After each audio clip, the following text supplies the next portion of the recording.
So a lot of RVers have a rule of threes. No more than 300 miles off the road by 3 p.m. and stay at least 3 days. Sometimes you just need a place to stay overnight. So we did that at the Forsythe, Georgia KOA.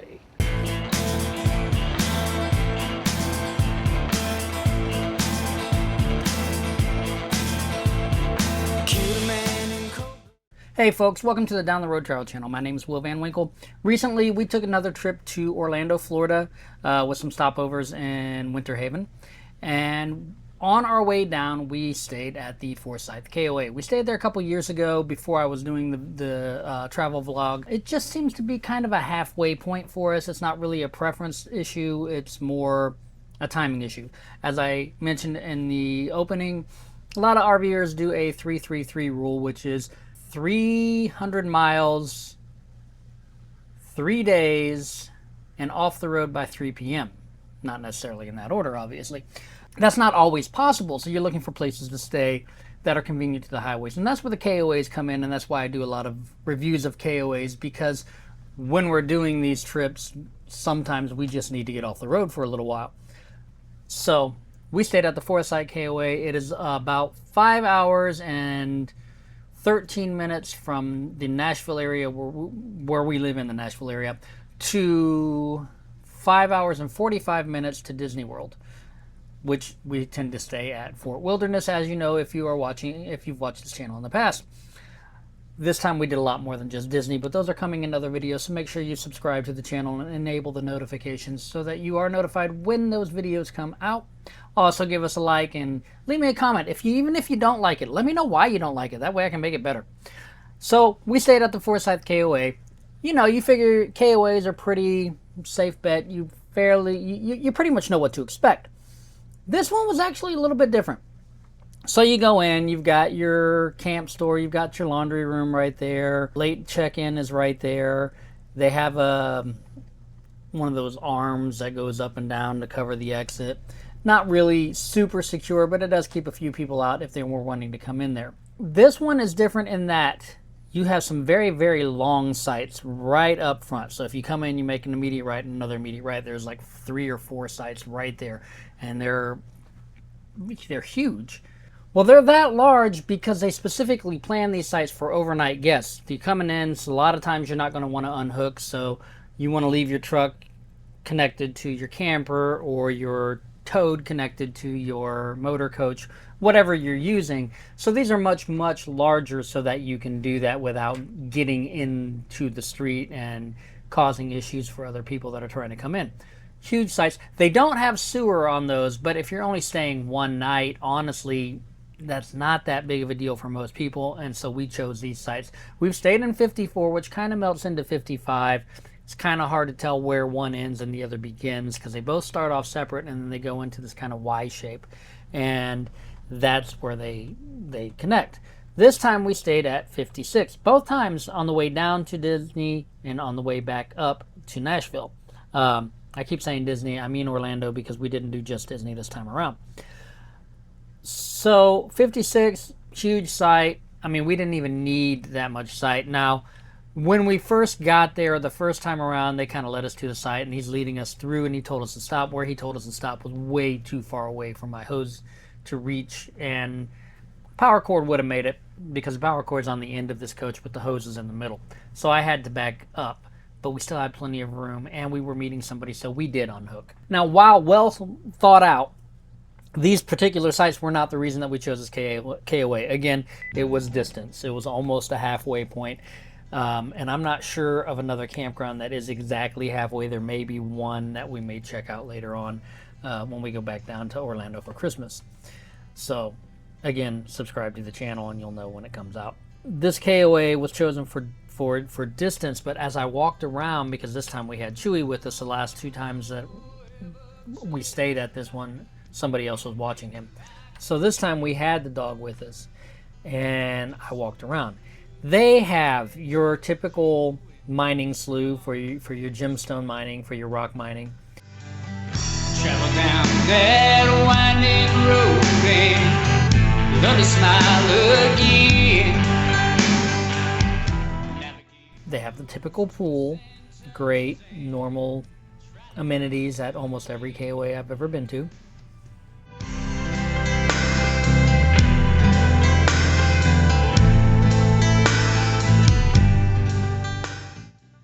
Your laundry room, awesome.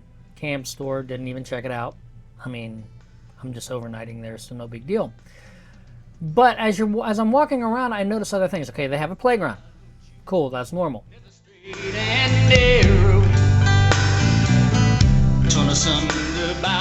They have a catch and release lake. That's not always normal. You don't always see that. There is one up in Bowling Green that has that I'm aware of. But aside from those two, those are the only ones that I've ever visited with a catch and release pond. I'm not big on fishing, but if you are, this may be a selling point for you. Aside from the catch and release pond, as you're walking around, they have, the bathhouse up front. They have a bathhouse in the back or in the middle.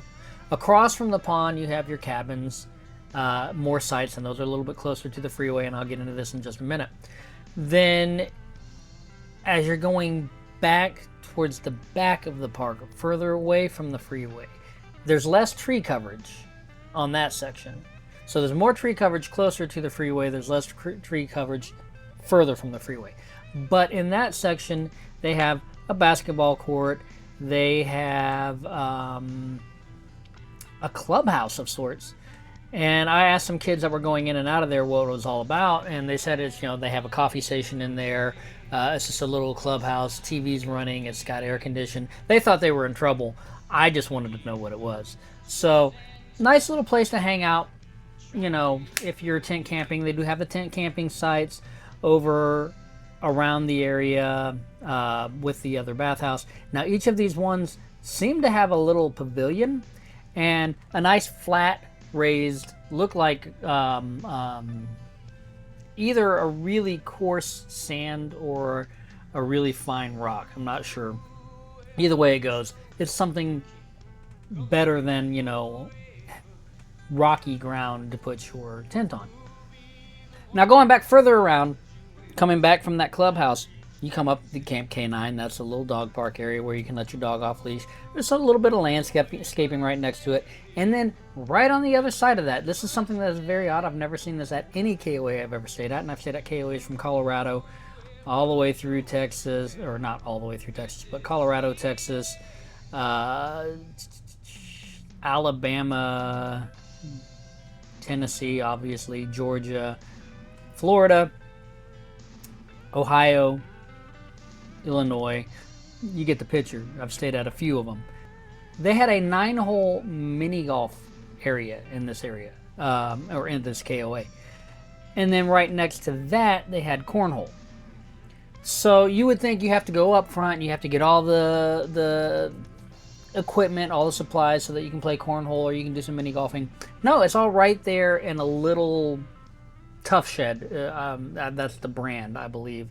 But it's one of those polyurethane sheds right there inside all that. That's all right there for you to use. The grounds are huge on this place. It's got full-timers, it's got overnighters, it's got vacationers. So you get a healthy mix of different type of campers, RVers, and tent campers, van campers, and then you have people that are just living in their RVs. Very quiet. I will say when you check in, they give you a sheet of paper that says, this KOA was designed for convenience. That's why it's so close to the freeway. The trade-off is you're going to get some noise. Honestly, while I was outside walking around with the dog, I did hear some freeway noise. Once we got into the RV, it was very quiet. Where these overnight slots are, they're right behind the check-in office, the laundry facilities, and the pool. So that may be blocking some of the sound. And then some of those areas, like I said, the cabins are a little bit closer to the freeway. That might be a little bit louder. So maybe look at the site you're getting if you're choosing to go to this KOA. So as an overnighter, I do recommend this one. Now, if you're planning on being in the area a little bit longer, maybe you want to go to the genealogy museum over in Monroe County, or you want to go to the Art Buff Studio and practice your techniques, or there's a plantation in the area, there's public fishing areas, golf courses, a couple of lakes, a couple of rivers. So there's other things to do. There are things to do there, but actually this little KOA, it has enough activities that it could actually keep you occupied for, say, a long weekend. I personally would get a little bored after a week if I weren't venturing out of the campground, but I do know there are some people that the campground is the destination for them.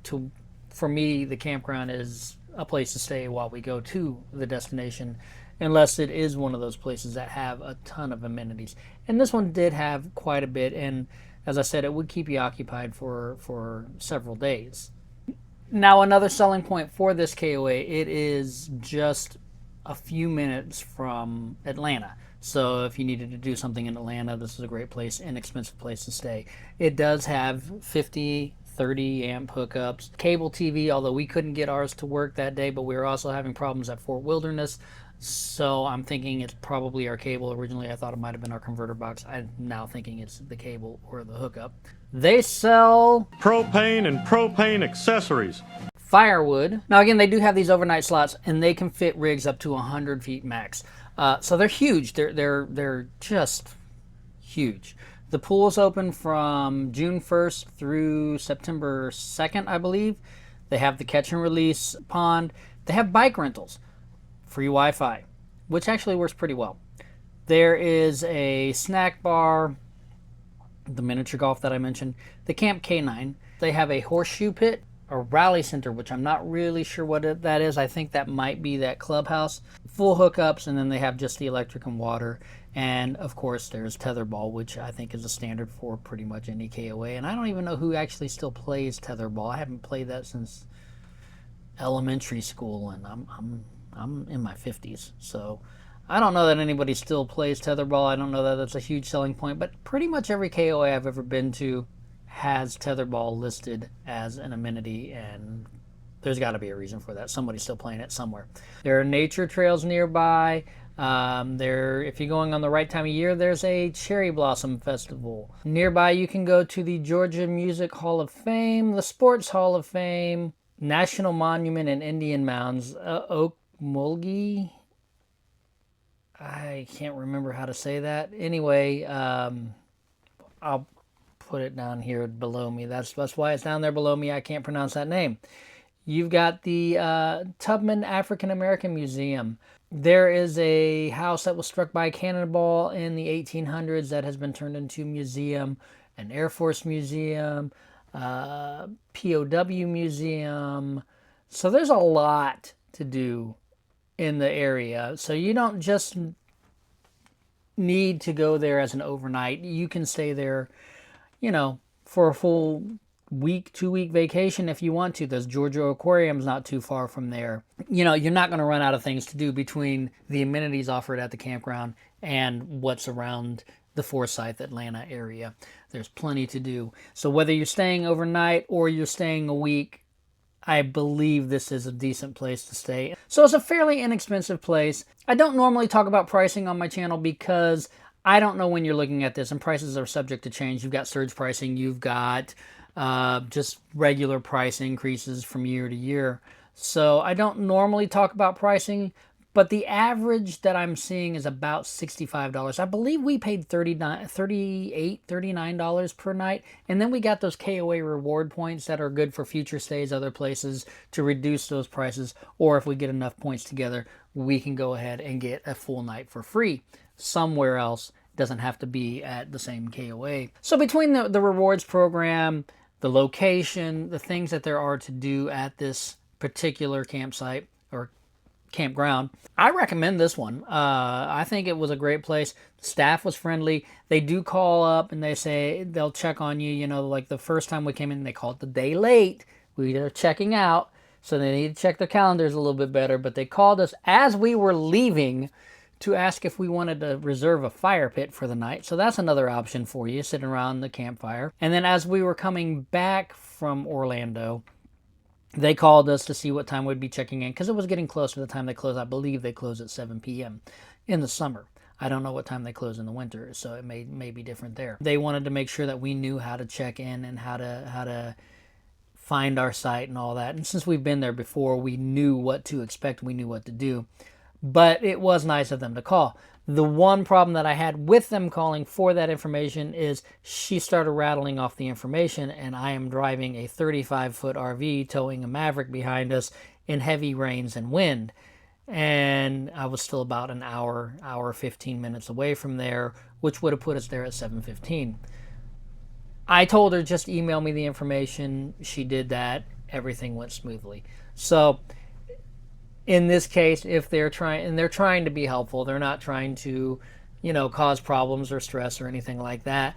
But if they're trying to be helpful and it's just not necessarily the right time, just tell them, just ask them to email it to you, and they'll do that, and everything went smoothly from there.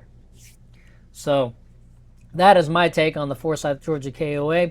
If you've stayed there, let me know what you think, especially if you've had a different experience, because if you had a bad experience whereas I had a good experience, there's two sides, or there's three sides to every story: your side, my side, and the truth, right? So your truth may be different from my truth, and you may have hated it, but I'd like to know that, and why did you hate it, so that other people that maybe are looking for the campground for different reasons than I am have a little more insight as to what they're getting into. Make sure you like, comment, subscribe to the channel. Even share the channel if you like the content that's coming out here, or you like what you're hearing. I know I stumble over my words a lot because my brain works faster than my mouth, but we all have our little ticks here and there. So, if I stumble, go with it. This is not a professional channel by any means. Having said that, I do have some links, some Amazon affiliate links to some stuff that may help your trip be a little more successful. That is in the description below. There are things like the Thermacell mosquito repellent and, say, ponchos and things like that. So all these things, they may add to your trip to make it a little bit better. Depending on what you're doing, you might want some of these things. The mosquito repellent, that you're in the South, the mosquitoes are there, so that might be a big one for you. Again, remember to like, comment, subscribe, and share. Thanks for watching, and I will see you down the road. Let's hit the road.